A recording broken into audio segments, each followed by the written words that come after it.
so we are working on the adjustments for our low-key still life image, and you can see here that I already have an image open that I'm working with. I'm going to be doing a black and white adjustment layer for this. So I'm converting it to black and white. I am going to do a levels adjustment.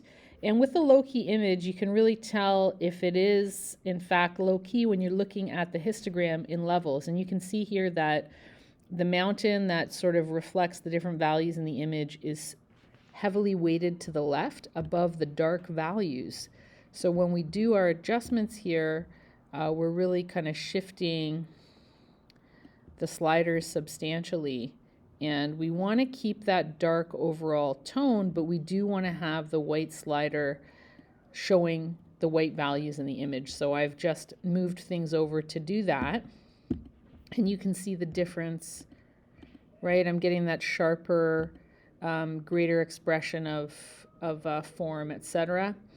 And that's in my levels adjustment. I've done that. And then the last adjustment that I would do is, you know, a brightness contrast. And like, we don't want it to be too bright, but generally we could bump that up a little bit and maybe a bit of contrast, and that's enough. And those are our 3 adjustments for our low-key image.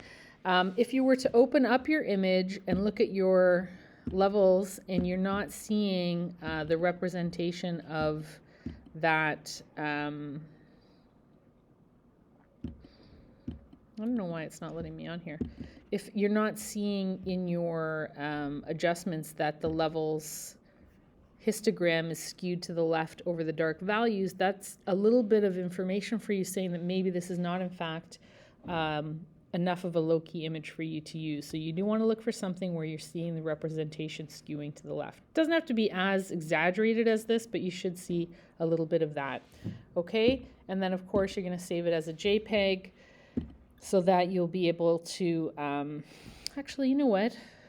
Let's save this as a Photoshop document, okay? Because I do want to see the edits happening, so I would call this low-key 1, and you can decide where you want to put it. I'm going to put it on my desktop, and low-key 1, and then last name, okay? Or vice versa, because I want to be able to differentiate.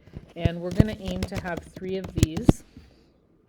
Okay, so we'll call it 1, 2, 3, and then you'll be submitting them. Not today, we're going to work on them. We want to do some shooting. However, that is the edit. Okay, thanks guys.